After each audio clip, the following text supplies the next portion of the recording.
Hello, Rasha hair. आज हम इस वीडियो में पढ़ेंगे breathing and exchange of gases. अब मैं थोड़ा सा आपको बता देती हूँ कि अब इस वीडियो में और क्या क्या होगा। इसमें मैं आपको breathing and exchange of gases का एनसीईआरटी का जो फर्स्ट पेज है वो मैं आपको अच्छे से पढ़ाऊँगी, और जो भी इसके सारे क्वेश्चंस होंगे वो मैंने यहाँ पे बना दिए हैं, जो कि आपको मुझे मेरी इंस्टा आईडी पे सेंड करने पड़ेंगे कि हाँ आपने ये क्वेश्चंस अच्छे से करे हैं और आपको ये फर्स्ट पेज अच्छे से समझ में आया है। तो चलो अब हम स्टार्ट करते हैं। ब्रीथिंग, हम सबको पता है कि ब्रीथिंग क्या होता है, कि ऑक्सीजन का हमारी बॉडी के अंदर जाना और CO2 का हमारी बॉडी से बाहर आना, उसको हम ब्रीथिंग बोलते हैं। और इन्हीं सब चीज़ों को, कि ऑक्सीजन हमारी बॉडी के अंदर जा रहा है, CO2 हमारी बॉडी से बाहर आ रहा है, उसको हम बोलते हैं एक्सचेंज। अब हम फर्स्ट की जो लाइन है एनसीईआरटी की, इसके बारे में पढ़ते हैं। अब हमें ऑक्सीजन की नीड ही क्यों है, क्यों चाहिए हमें ऑक्सीजन? हमें ऑक्सीजन इसलिए चाहिए क्योंकि ये जो हमारे सिंपल मॉलिक्यूल्स हैं, जैसे कि ग्लूकोज हमें कहाँ मिलता है? हमारे फूड के अंदर होता है। हमें इसे तोड़ना है और जिससे हमें क्या मिलेगा?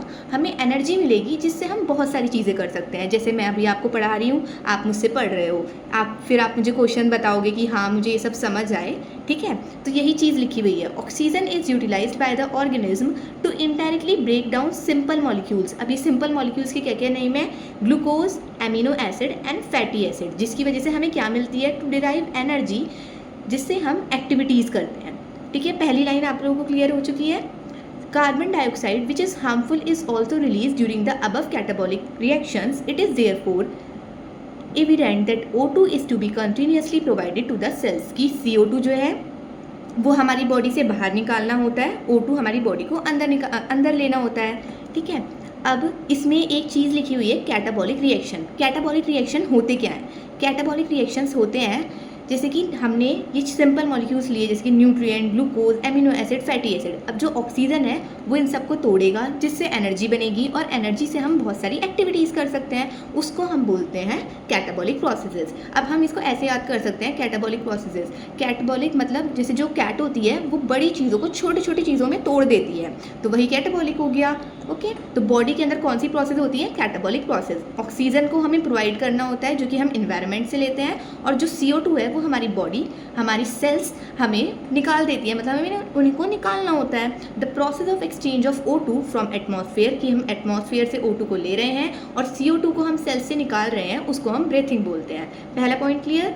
अब ब्रीथिंग और रेस्पिरेशन, उसमें लिखा हुआ है कि breathing commonly known as respiration. नहीं, रेस्पिरेशन और ब्रीथिंग डिफरेंट होता है। ब्रीथिंग में हम O2 को बॉडी के अंदर लेते हैं, CO2 को बाहर निकालते हैं, जबकि रेस्पिरेशन, ये रेस्पिरेशन होता है। मतलब ये जो सिंपल मॉलिक्यूल्स है जैसे ग्लूकोज, एमिनो एसिड, जब ऑक्सीजन इन सबको तोड़ के एनर्जी में कन्वर्ट करता है, उसको हम रेस्पिरेशन बोलते हैं।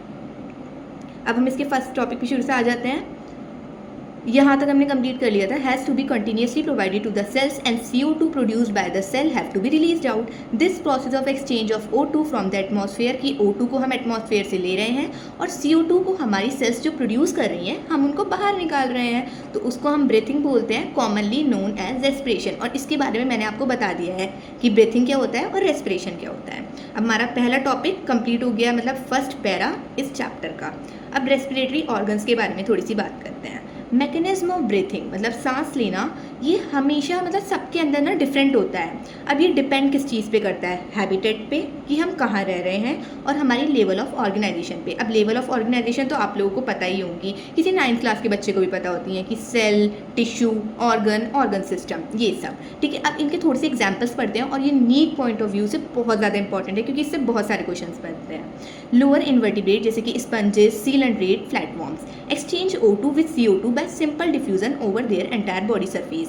जैसे ये एक स्पंज है, तो ये स्पंज यहाँ से भी O2 ले सकता है, यहाँ से भी O2 ले सकता है, और यहाँ से भी CO2 निकाल सकता है, यहाँ से भी CO2 निकाल सकता है, मतलब अपनी पूरी बॉडी में ये कहीं से भी निकाल सकता है। अब इसके आपको एग्जाम्पल्स याद करने हैं, स्पंजेस, सीलेंट्रेट, फ्लैटवॉर्म्स की। लोअर इन्वर्टिब्रेट्स में कौन सिंपल डिफ्यूजन करता है? ठीक है, ये चीज़ भी आप याद रखना कि सिंपल डिफ्यूजन से हो रहा है, किससे हो रहा है, इसके एग्जाम्पल्स, इसकी स्पंजेस, सीलेंट्रेट, फ्लैटवॉर्म्स। ओके, हमने फर्स्ट में क्या पढ़ा? Lower invertebrates. अब सेकंड हम पढ़ेंगे अर्थवॉर्म। अर्थवॉर्म जो होता है वो अपनी मॉइस्ट क्यूटिकल से रेस्पिरेशन करता है। क्यूटिकल क्या होती है? एक थिन मॉइस्ट आउटर लेयर, मतलब अर्थवॉर्म के ऊपर एक लेयर होती है जिसको हम क्यूटिकल बोलते हैं, जहाँ से ये ब्रीथिंग और रेस्पिरेशन करता है। अब इंसेक्ट्स के पास क्या होता है? Have a network of tube, tracheal tube, जिसको हम क्या बोलते हैं? ट्रैकियल ट्यूब, जिसकी वजह से एटमॉस्फेरिक एयर बॉडी के अंदर आती है और CO2 बाहर जाती है। अब फोर्थ क्या है, हमने सेकंड पढ़ा, हमने फर्स्ट क्या पढ़ा, हमने फर्स्ट पढ़ा लोअर इन्वर्ट, फर्स्ट पढ़ा हमने लोअर इन्वर्टिब्रेट्स, सेकंड में हमने क्या पढ़ा, अर्थवॉर्म पढ़ा, और थर्ड में इंसेक्ट्स। अब फोर्थ आती हैं गिल्स। ओके, इसको मैं थोड़ा सा इरेज कर देती हूँ, अच्छे से हो जाएगा फिर। रुको, फर्स्ट में हमने क्या हो गया, लोअर इन्वर्टिब्रेट, जिसमें स्पंजेस, सीलेंट्रेट, फ्लैटफॉर्म्स, जिसमें CO2 को बाहर निकालना होता है और O2 को अंदर, जो कि कौन करता है, सिंपल डिफ्यूजन से पूरी बॉडी सरफेस से।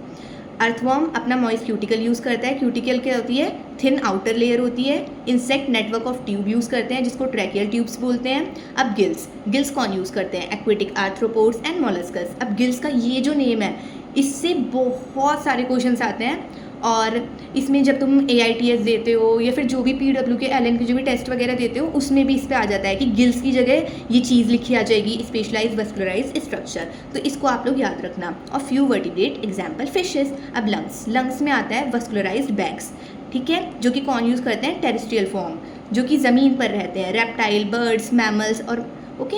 अब फ्रॉग, फ्रॉग क्या होता है, फ्रॉग एक एम्फीबियन है। एम्फीबियन कौन होते हैं, एम्फीबियन जो कि अपने लैंड पे भी रह सकते हैं और वाटर पे भी रह सकते हैं, उनको हम एम्फीबियंस बोलते हैं, जो कि रेस्पायर करते हैं अपनी मॉइस्ट स्किन से, और जो मॉइस्ट स्किन से करते हैं उनको हम क्या बोलते हैं, cutaneous respiration. Okay, gills branchial respiration करते हैं, lungs pulmonary respiration, skin cutaneous respiration. अब एक बार इसको पढ़ लेते हैं, यहाँ पे छोड़ दिया था हमने, स्पेशल वस्कुलराइज्ड स्ट्रक्चर कॉल्ड गिल्स, जिनको हम ब्रैंकियल रेस्पिरेशन बोलते हैं, वो कौन यूज़ करते हैं, aquatic arthropods and molluscs. Vascularised bags कौन यूज़ करते हैं, lungs, vascularised bag called lung, जिनको हम लंग्स बोलते हैं, पल्मोनरी रेस्पिरेशन, जो कि कौन यूज़ करते हैं, terrestrial forms for the exchange of gases among vertebrates. Fishes क्या यूज़ करती हैं, gills. Amphibians, reptiles, birds, mammals lungs use करते हैं, जिनको पल्मोनरी रेस्पिरेशन। एम्फीबियंस जो हैं वो frogs can respire through moist skin cutaneous respiration also. ये आपको कहीं भी आपको इसमें प्रॉब्लम आई हो एक भी लाइन में, तो आप मुझे मैसेज करके बता सकते हैं, मैं उस लाइन को आपकी क्लियर कर दूंगी। और ये रहे आपके आज के क्वेश्चंस, और इन क्वेश्चंस को आप अच्छे से बिना कहीं से देखे हुए अपने से याद करके मुझे इंस्टा पे सेंड करिएगा, और जो भी प्रॉब्लम आई है मुझे बताइएगा। Okay, bye, see you in the next video.